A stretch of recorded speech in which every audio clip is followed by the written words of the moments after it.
Sometime in the late medieval period, the sources are spread across France and Germany over more than a century.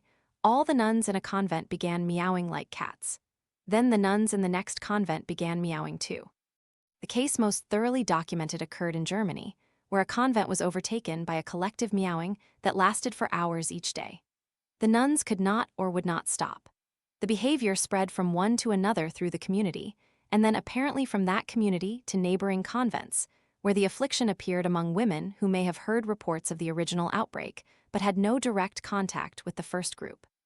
Eventually, civil and church authorities intervened.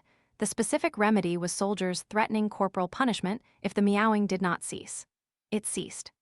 Similar episodes were documented in France. In one case, a nun began meowing in imitation of a cat she had watched, found herself unable to stop, and triggered the same response across her entire community. The episodes seem to have faded as quickly as they arrived, leaving no lasting harm and enormous confusion.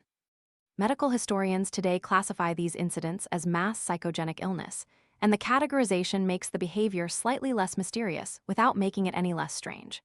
Under conditions of extreme stress, isolation, and psychological constraint, a community of people, bound together by shared identity, shared space, and mutual influence, can collectively express distress through behaviors that no individual would choose. The behavior propagates because it is visible, because it provides an unconscious release, and because the social structure of the group offers no other outlet. The conditions of a medieval convent created exactly the circumstances for this kind of collective breakdown. Women entered often as children, with little choice in the matter. They lived in close, permanent proximity to the same small group for the rest of their lives. Physical and psychological expression was heavily controlled. The religious framework demanded suppression of desire, anger, boredom, and ordinary human frustration. The meowing, from this perspective, makes a kind of sense.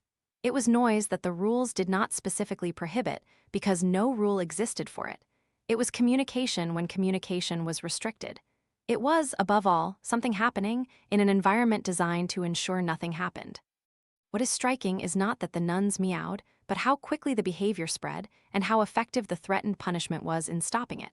The episode ended not when the underlying conditions changed, they never did, but when authorities made the immediate behavior dangerous. The nuns fell silent. The silence closed over it. And in the stillness of the convent, whatever needed expression found no further outlet.